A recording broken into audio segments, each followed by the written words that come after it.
When Walther announced for the first time ever they were going to release a factory threaded PPK, I thought, that news doesn't suck. Because generally speaking, our impression of what a suppressed weapon should be versus the reality is pretty underwhelming. But last year I got to shoot a threaded PPK for the first time, and I got to admit, I found it to be one of the most enjoyable suppressed shooting experiences I'd ever had. Now, it's impossible to grab this gun and not feel a little bit like James Bond. This gun makes me want to be in Monte Carlo, in the casino. I, of course, order a whiskey instead of a martini because I'm a man. But then again, I do have a massively underpowered sidearm. But then I throw down big. I throw all of my chips on black and I score big, big. And that catches the attention of a Italian bombshell. We'll call her Natalia, who may or may not be working for the other side. Regardless, I take her upstairs, one thing leads to the next, a little bada bing, a little bada boom, and yeah, just cue the James Bond montage.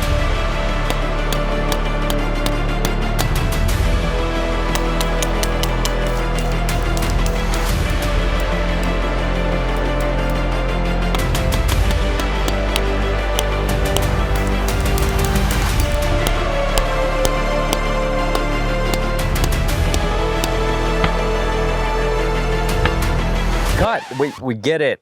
It's a James Bond gun. We don't need like a 1.5 minute shooting montage. Like, no one's got time for this garbage. So anyway, welcome to the show. It is nice to have you here as we look at suppressed PPKs. Now, here's what I would tell you in advance. There's videos that are really not about reviewing a product. Today's video is not meant to be a product review at all. I'll give you a couple of things here and there as we go, but really it's just about showing you cool stuff. And more in the 1911 Syndicate, yeah, we're gonna keep doing product reviews on the stuff that's exciting, but sometimes we just wanna show you some cool shit, and that's what today's video is about, because the suppressed PPK truly is one of the coolest. You know, it's iconic and actually a very good suppressed system. So I didn't really realize how much I needed and wanted one of these. Needed is, you know, a liberal interpretation, but we'll say I didn't know how much I needed one of these until we were doing our James Bond video with Caleb a year and a half ago or whatever, and that was the first time any of us had shot a suppressed PPK, and I was like, this is actually really, really cool, and this is kind of going on the bucket list. Fortunately, Walther must have heard us praying that day, and they actually released the first ever factory threaded PPK. So we're gonna look at a little bit of history in terms of the suppressed PPKs. Believe it or not, these have existed and actually been used a little bit in the past. We're gonna do a little bit of sound testing with the Crispy. What do we call them? OHOS. OHOS, correct. So we're gonna use the OHOS, test some sounds and some decibels. Then we're gonna tell you some basics that you should know in terms of suppressing different models, things like that. Relationship with Walther, they sent me when I first heard these were coming out, I was like, guys, look, you know, I would love to do a video on this. Please put me on the list for one of those guns. So Walther sent in the guns, or gun, but you know, whatever. We'll give you a shake, give you a couple little honest criticisms of the gun, but like I said, not really meant to be a product review, just about showing you cool shit. But you'll notice a can on it, which must mean, guys, a big freaking thank you to the sponsor of today's video. That would be Silencer Shop. Oh, the double action's so bad. But here's the reality, guys. All guns probably should be suppressed, but definitely if you got a threaded PPK and you're not suppressing it, like, what are you doing with your life there, fella? The can in question is the Dead Air Mojave 9. I've got it down in this short mode with a fixed barrel mount. We'll talk about that in a little bit. But if you guys are in, you know, looking for suppressors, Silencer Shop would be a great place to go do that. They've got all their systems to help expedite the process and make acquiring your tax stamp as streamlined, as easy as it can. Crispy there behind the camera just got a tax stamp approved. I did. How long? I'll be honest, I didn't count, but less than a week for sure. Less than a week. Okay, now that is it's not a guarantee. That's on both cans, probably 4 weeks apart from each other. 2 cans. Okay, so money bags over here getting two suppressors, so we're gonna start paying them less around here. But yeah, 2 cans, you know, cleared less than a week. That is not a guarantee. That is just to say that lead times are very low right now. So if you're looking for a can, good time to do it. And if you get a threaded PPK, you gotta suppress that bad boy. So again, appreciate Silencer Shop. Check them out. And now we'll get on with the show. Okay, so let's talk a little history, specifically about the suppressed PPK, because it does have a little bit of an interesting history. So think about this, the Walther PP, I know, PP. The Walther PP came out in 1929, and the PPK came out in 1931. In the span of all of those years, I mean, what are we talking? 95 years. Walther has never released a commercially threaded PP or PPK, and that's insane. Like, you know, I mean, granted, that's not what the pistol was originally kind of meant to do, but it was like, you know, with all the pop culture stuff and everything, it's stunning that in 95 years, there has never been a factory threaded PPK until now. But when we say commercially available, there's never been a commercially available one. That seems to imply that perhaps there has been a non-commercially available threaded PPK. And while very niche, there have been clandestine suppressed PPKs, okay? So I talked to Caleb Daniels, aka Commando Bond, because he is, if you need to know something about a PPK, he's definitely the guy you want to call on that. So he told me about a little bit of use from the CIA. You know, I believe it was in like a training document or something where there was some, statement about, a PPK being used in suppressed PPK in training or something to that effect. But more notably, and what was a little bit easier to sort of validate, was that MACV SOG did have some use of them in Vietnam. Now, MACV SOG, right, of course, very clandestine Vietnam, era organization, if you will. And taking a role in MACV SOG meant, well, you're clandestine. And part of that is you can't really be using guns that are going to be very easy to trace to the US. So the PPK then fits into that role. I know that PPKs, suppressed PPKs, were used with MACV SOG as part of a halo jump, which really makes you go, God, I'd love to know how the rest of that story went. That sounds like a pretty juicy story. We got suppressed PPKs. We're jumping from high altitude planes behind enemy lines, clandestine. Like, that's some proper spy shit right there. So don't really know a lot more than that, other than to say that, yes, there have been some non-commercially available suppressed PPKs. The small amount of them that have always been in 32. The PPK, I would say, spent a good chunk of its history being in 380 auto, but the reality of the design is, and this is Caleb, going into PPK nerd mode, but basically, hey, if you're going to suppress PPK, 380 is too high of back pressure, it's basically too high of a pressure round, which is kind of funny. Given the barrel design of this, and I guess you'll blow out extractors is kind of what he was telling me. So if you were going to suppress one, it really did need to be in 32. Also, evidence to the fact that all the current threaded ones from Walther are all in 32. They don't actually make them in 380. So prior to now, if you wanted to do a suppressed PPK, it was a bit of a process. It wasn't impossible, but it was a bit of a process, which is why you would rarely see them. So, and Caleb, for example, he's the biggest PPK enthusiast I know. And in our James Bond video, we'll show you some B-roll or something here in a sec, but in that video, that was the first time he'd ever shot a suppressed PPK, because he had just gotten his done, and we had a can out there for it. That was the first time him had ever shot a suppressed PPK. 1967 Walther PPK in 32 automatic with a Spectre silencer, which the Bond villain name on a silencer connected to a PPK is just the epitome of cool. Yes. Like, and I mean, you don't see threaded PPKs. No, it's very a rarely. barrel. Yeah. Sean Connery's PPK in the movies was a 380 PPK masquerading as a 32.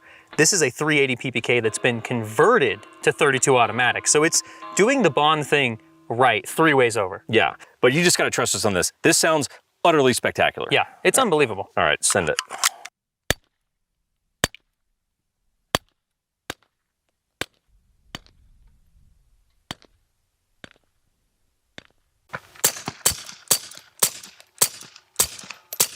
Stupid is what that sounds like. Nothing. Stupid, as the kids say. Oh, God, I want it. 7 rounds of 32 automatic. I want it, and I need it, and now we'll go back to the studio. So if you wanted to do one, you had a couple options. Basically, you had to send the gun off to get a threaded barrel fabricated and pressed into the gun. And that's kind of a specialty thing. There's just not a lot of people that did it, and so you just didn't see it very often.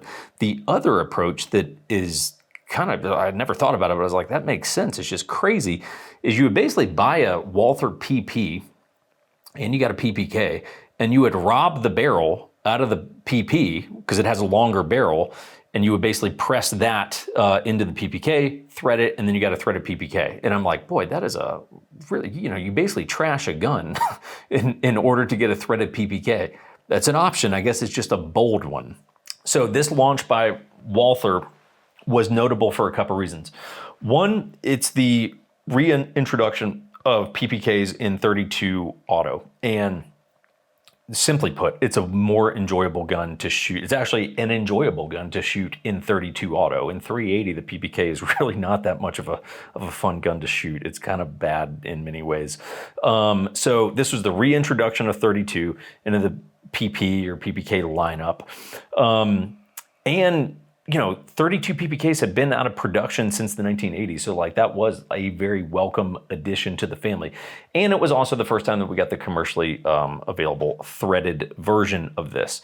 And again, it may seem like a little bit of a novelty gun, and in some ways it is, but after we did that James Bond video and I shot these, I was like, that's one of the most enjoyable suppressed guns I've ever shot, which means we should probably cut over to the range and shoot this bad boy. All right, everyone, so as alluded, it's a pretty good sounding pistol, right? So let's test that out. I feel like James Bond when you do it vertically for no reason whatsoever. Also feels a little appropriate to shoot these one-handed. So you will notice as I am talking that it is not at all uncomfortable, and it's probably not particularly loud compared to my voice. It is indeed a very, very quiet pistol. It's the kind of gun, and you don't come across these very often, that you get the impression, that was spicier, died off. You get the impression you could, oh no, Walther, don't do this to me. Oh, come on, Walther. Okay. Kind of get the impression you could shoot this all day comfortably and it wouldn't really be an issue. And it could, which means that this is a really good gun for new shooters. If you were trying to like introduce, or for those of you that occasionally ask about dogs and introducing them to gunfire, this is the kind of thing that makes a lot of sense. I'll tell you what doesn't make sense. Take your dog to like industry range days or the range in general and just have them out. No eyes, no ears, and you're running an AR. That's smart dipshit. As if their ears don't do ears things. This, it's weird, that first round has a lot more crack. I guess it makes sense, but again, very, very comfortable gun to shoot suppressed. The can in question, this is a Dead Air Mojave, and one of the nice things about the PPK is, in terms of what lends it well to being a good suppressor host, is that it's a fixed barrel design, which means you're not going to need a piston on this. You can just run a fixed barrel mount, which is going to shorten up your can a little bit. And fixed barrels are just good as a suppressor host, period. And the fact that it's in 32 auto. So are you exactly like going to combat with this and like, doing a ton of CQB? Not really. But in terms of just a plinker that sounds good, that, my friends, is a good combo. Okay, just out of curiosity, because the sights on this are very low, they're not great by any stretch of the imagination, but because they're very low and they're not going to clear the suppressor, I'm just curious, like, hey, can you hit anything past, because you're just indexing off the suppressor. Why is that steel so loud with 32 auto? It's like shockingly loud for 32, odd. Very powerful round. So, okay. Let's go to, this is maybe 20. Oh, let's just for shits and gigs here, plinking around.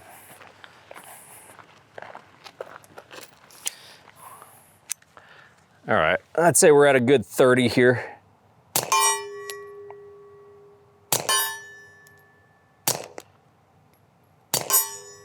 So, okay, not bad. I mean, look, this gun is effectively, ballistics-wise, Not exactly great at those kind of distances, but it is good to know with the can and those little iron sights. I mean, you can ping some steel at 30, but up next, let's really find out how quiet this bad boy is. Okay, everyone, sound testing with the great crispy visuals. The crispy visuals. Your ears are known to be great, actually. They are.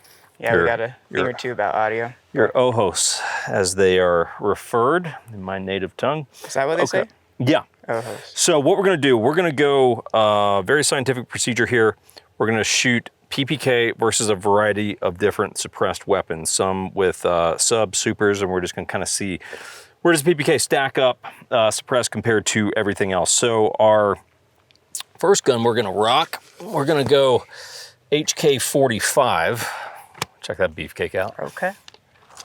So we're gonna start 45. That is a quiet gun. So HK45 Tactical with a dead air Mojave 45. So actually the cans are very similar in many regards. Sweet. So what we'll do, We're just shooting dirt, right? yeah, we're just shooting dirt so we don't catch any unwanted background noise. Sweet. So go, just go 3 rounds. That first one's probably gonna have a little extra pop. Okay. But we'll see. So you go 3 and then I'll go 3. Okay. We'll And we weigh have in. a camera that's about, you say 30, 35? Just to have like a second way to pick up audio throughout this. Yeah. So you say 3 to the dirt? Yeah, go 3 to the dirt.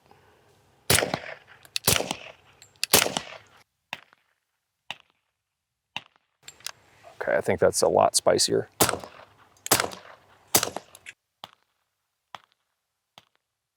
Boy, that third round dropped off a lot. Yeah, definitely a lot spicier on my end. Okay, yeah, the 45 Yeah. is a lot crackier, Yeah. which is funny because it's not actually a crack. It's not cracking the sound barrier, but funny enough, it is definitely a crackier round. Yeah. Okay, definitive win?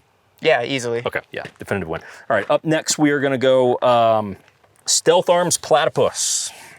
Okay, up next, we've got the, this is like the Dead Air Mojave show apparently today. I didn't even notice. Third one in a row. I promise it changes after that. But the Stealth Arms Platypus, Dead Air Mojave 9. And then so I set that mag up with 10 rounds. The first 5 are gonna be supersonic. So they're gonna be a little spicy. We probably won't love it too much. Okay. The next 5 are gonna be subsonic. So go 5, I'll crack off like a few, I'll probably just go to slide lock, and then we'll reset and we'll go subs versus. And, Okay. and so give me 5. Just 5. Yeah. Yeah, it goes off. Okay, Mr. Double Tap.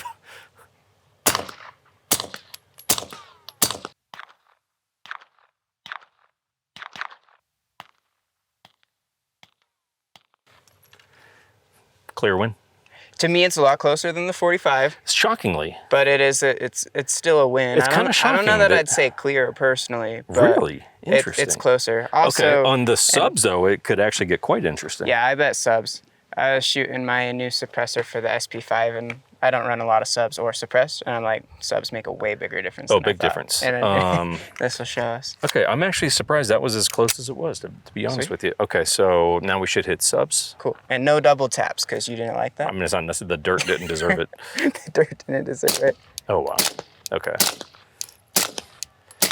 Yeah, okay, that sounds dramatically better. Wow.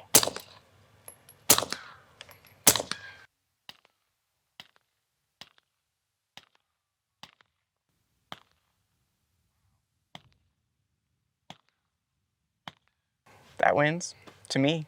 Yeah, it was pretty damn close though. Yeah, it was closer. That was a pretty for damn sure. close race right there. I'm not like wrong, but I have a little bit of tinnitus going on, you know what I mean? But Yeah. that could just be from all the time. Yeah, well, your music you listen to. My music. Okay, that was actually Also- far closer than I thought. I was smiling the whole time I shot that, and you told me not to do that, so Yeah. we'll just cut that. Yeah. Okay, that's Platypus.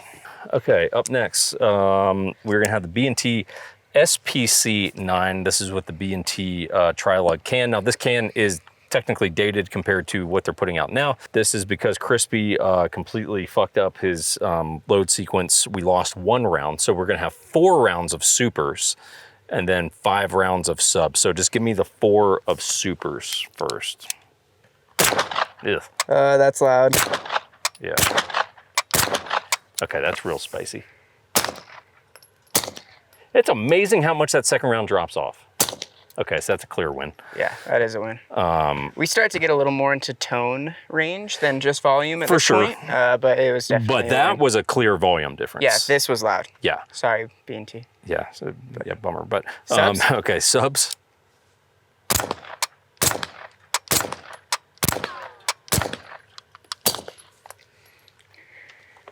One round.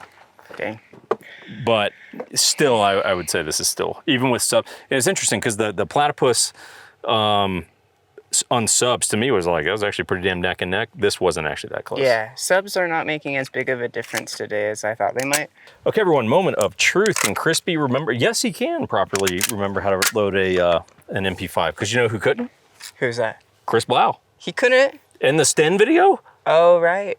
I called him out. I said that's the gayest possible way you could have loaded an MP5. Dang, that's a bit heartbreaking. After a whole class. Yeah, he put the mag in and he charged the bolt, and you're like, what do you, I've done it before. It felt dirty. hey, new guy, act like it's not your first day. Okay, so Ronin MP5 SD. So we're shooting 124s because this is an SD platform. It will take those 124s and make them subsonic because of the porting and yada, yada, yada. So this actually becomes, I don't know. This could actually go either way. So give me 3 and then I'll go 3 and then you give me another 3, I'll give you another 3. Let's go like head to head.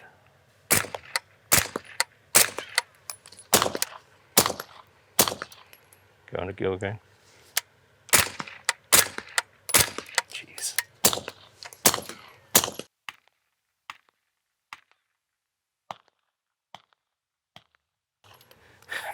It's actually pretty damn That's a competitive pop. again. This is a crack. Yeah, which is, I agree, it is crackier. Now it's not Yeah. cracking the sound barrier, but still interesting. Maybe a slap versus a pop. Close. Well, you're hearing more mechanical noise on that Yeah. as part of, you're hearing bolts cycle. Interesting. Damn, that gun does sound great though. It does. That's a competitive race. At the end of the day, guys, there's little purpose to this exercise other than we like shooting guns and you guys can interpret what you want from the data. It's actually way closer today than anticipated. Why don't you finish off the rest of those rounds? Very scientific. Shooting with the red dots off is something. I was hoping I'd break your clip so I could blame it on the fact your dots are off. Not today. Not today. Why do people like straight mags on their SP5s? It's like kind of a flex because you just don't see them. That's probably the most interesting head-to-head is the P7 Pro. It actually is. So it's right there. I don't even know if I've ever shot a P7.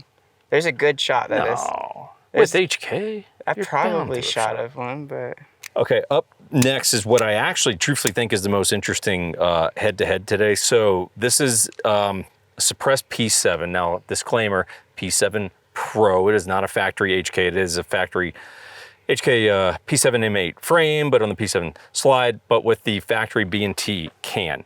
And I've often said since I got that, there's some sort of like voodoo witchcraft that's happening in that gun that makes it just shoot way more quiet than it should, because these are 124s in this. We are not shooting subs. So these are supersonic rounds that I swear do not come out supersonic. So these as like kind of head-to-head little assassin-y type guns is actually a quite fascinating thing. So hit me with 3. 3. Got you. Can barely count that high. God, it sounds good. The difference in round 1 and 2. Jeez, that gun sounds good.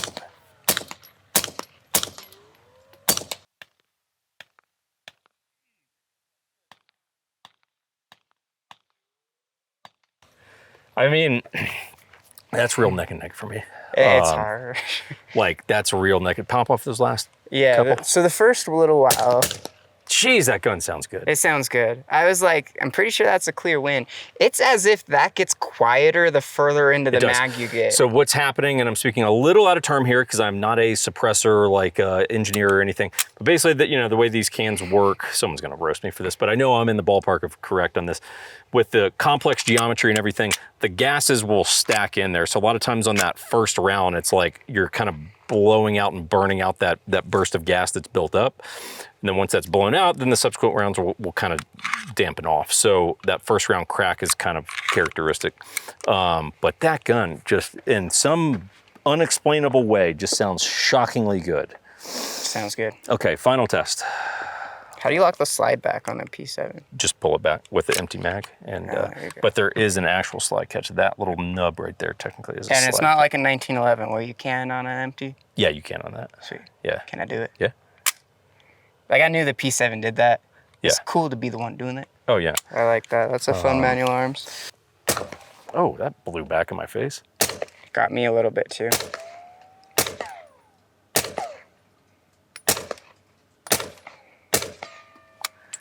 Sounds so fucking good, though.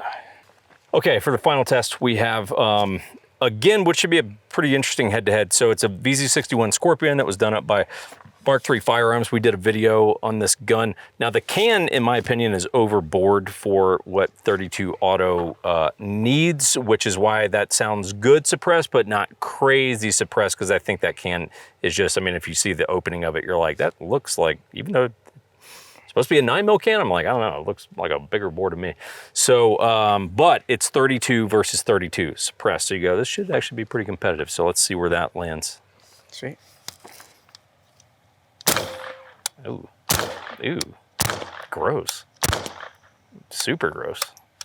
Yeah, I could see it. So I didn't clean that before I brought it out. So that is both dirty, dry, like just, yeah.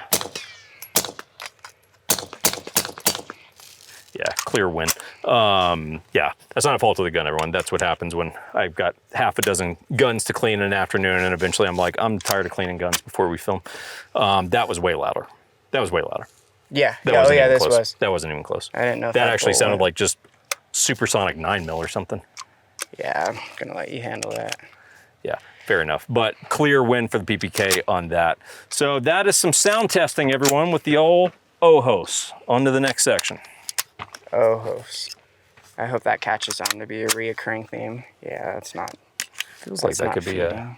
Could be my fault. But Well, I think I have hollow points in that mag. you do. And this gun is really not well suited for.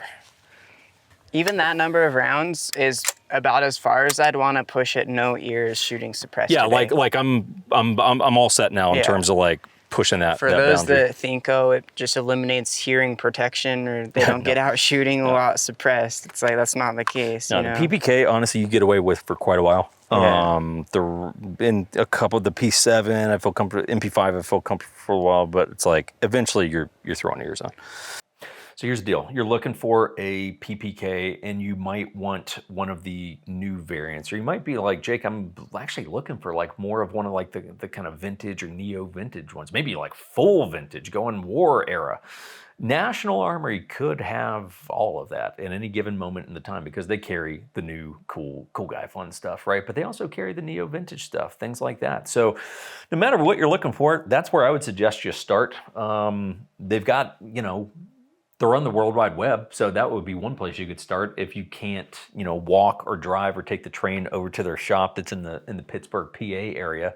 If you can get over there in person, I would highly suggest it. They've got just all kinds. And I'll tell you the truth, you go in the shop and sometimes you'll see some stuff that's not even online where you're like, well, that's a hitter and that's not even on the online thing yet. So definitely check that out. You guys can plug in the code there if you want to save some cashola. That would be 1911. That saves you guys 10% off. But again, some really cool stuff there, and especially like some of the different auctions and things they do. You'll figure it out. You can also follow us on Instagram because we'll take you sneak peeks of some of the upcoming things sometimes. So anyway, appreciate the support from National Armory. Let's go ahead and move on with the freaking show. All right, everyone. So let's talk about some considerations you should know in regards to these PPKs. If you're thinking about getting one, there's a couple little things and quirks and things like that that you should know. So number one, if you want to actually suppress one, you're gonna have to get it in 32 auto, okay? You cannot get it in 380 because that's simply not an option. Now, what is kind of interesting about the way that the cans thread onto this, so you'll see this, it looks like a normal threaded barrel, right? If you pull back on the slide, we'll show you a little B-roll here or close up or something. Basically, you'll see like a little seam right there. And so the reality is, yeah, you can take off the little thread protector, thread your can on, but you can actually thread off this entire portion. And if you look at where that seam is, basically mates up right where the end of the barrel is. So in essence, you could actually still have this as a non-threaded gun. Now, I don't know if Walther says like, you shouldn't actually shoot it without that portion attached. I don't really see why it would be an issue, but effectively, if you're like, hey, I want the clean lines of the non-threaded barrel, but occasionally I want to run it suppressed, you could actually do both on the 32 options. Now, when it comes to these bad boys, you can do a PPK or a PPKs. To be perfectly candid with you, I've lied to you actually the entire video up until this point. My gun is not, in fact, a PPK. It is a PPKs. That makes me a con artist, everyone. I ganja, okay? The difference is this. That is a PPK. That is a PPKs. The difference is not up top. The slide is the same length, but you will notice the grip is a different length. Basically, you will be able to see there. Can you kind of see that one's shorter than the other? I don't know why I chose to do this really stupid angle that I did there, but that's what I did. So basically on the PPK or on the PPKs, you get one additional round, which effectively becomes semi-useless. I'll tell you why in just a second. The practicality of the PPKs really does make a lot of sense. Like I can actually get a full grip on these with a little bit of the extended mag there. It's not an extended mag, it's just a little base plate on it.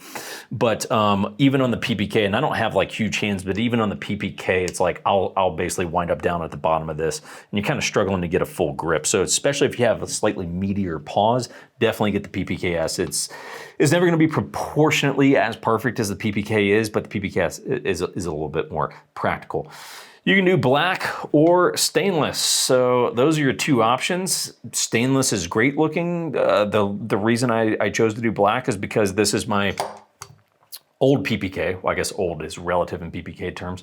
This is the inner arms era, which is like 80s maybe. But yeah, the stainless is clean, but I already had stainless. So I did black, and I feel like black kind of has the Bond vibes anyway. In terms of a couple of things you should be aware of. So it's a DASA gun, and the single action is perfectly fine. Now, when I say that the double action is bad, it's bad, okay? It's like really, really bad, everyone. So if you get one of these, don't like expect to be a wizard with the double action. It is rough, okay? Let's just assume we're gonna be shooting this single action, unless accuracy is sort of a side note in your time with the PPKs there. The mags that the gun ships with, it'll ship with two. It'll ship with one of these and one that's gonna be flush with the gun. Now, I would have just taken a guess that these are Metgar mags, but I bought some additional mags from Metgar because that's really the only place I could find that made 32 PPKs mags. And by the way, if you go to do this, they're PP mags, okay? They're not gonna be labeled PPKs, they're just gonna be labeled Walther PP mags, okay? So if you're confused, like, so does no one make a PPKs mag? They do, it's just called a Walther PP mag, right? Because that's the length of the grip. Those mags don't work worth a shit. So I don't know if these are Metgar mags, I would have assumed they were, but basically if you load to 8 rounds on the Metgar mags, they don't work. The rounds nosedive, it malfunctions your gun. Getting the rounds out of the mags is a disaster. So it's like, I don't know, Metgar, if you guys see this, shame on you and those PPK mags. They are very, very not good. And then the last thing, they're a little bit of a hot spot back here on the beaver tail. It matters not whatsoever because this is not a gun that you're gonna take out and run 500 rounds in a day. If you did, yeah, at the end of the day, you might be like, yeah, I'm kind of developing a little bit of a hot spot back here on the web of your hand, but let's face it, this is a gun that you're shooting 100 rounds in a day, just for the sake of fun, right? Or shooting a rat or something. If you're in Brooklyn and you have a suppressed PPK, you shoot a rat, that wandered into your pizzeria or whatever. Suppressor selection. So this is right in that sweet spot. And I would not suggest going any longer than this. So this is obviously the Mojave, it's in the short mode, but it has a fixed barrel mount. And keep that in mind, right? Because this is a fixed barrel, you're not gonna run the traditional piston system. The benefit of that is it's actually gonna shorten down the can a little bit more. Whether you're running this or something else, doesn't matter, it's probably gonna shorten up the can a little bit more. Any longer, and this would just start to look a little disproportionately long given the size of the gun.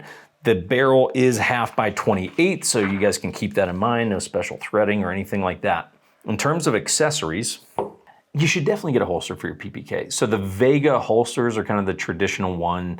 It's like the James Bond Casino Royale.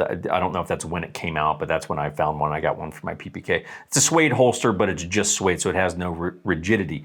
I paid for this, so there's no affiliation with these guys whatsoever, but this is from TH Holsters. I think Caleb had some involvement coming up with this, but it's basically like the Vega holster, so it's suede, it has the look and everything, but it's Kydex on the inside. So you can actually, and it's set up to be able to take the, I think it'll actually take probably the non-threaded one too. Let's find out. Yeah, so you could rock a standard PPK or the PPK S in these, and that way if you actually wanted to carry these for whatever reason to wedding, that would be this would be a cool wedding gun, would it not? You could actually draw this if you had to, and your holster won't just collapse on you since it's actually Kydex at the end of the day. So, the Suppress PPK. Epically cool gun. It's not that it's a perfect gun. The PPK has never been a perfect gun, but what it does well makes up for all the little quirky things that it might not do that great. It's definitely, for a gun guy, one of those guns that I just feel like, yeah, you kind of got to own one of the, like, don't you kind of have to own a threaded, suppressed PPK now that it's an option? I was never willing to go down that path when it was like, hey, you got to take one of these and you got to figure it out, pressing in barrels, fabrication, all that kind of stuff. But now that it's like you can just buy one of these and throw a can on it, that is a very, very cool gun. So again, not a gun review today, really just about showing you something cool and something that I think that you as fellow gun guys should have. So appreciate you guys watching, comment, questions, anything like that you got. And we'll see you guys next week.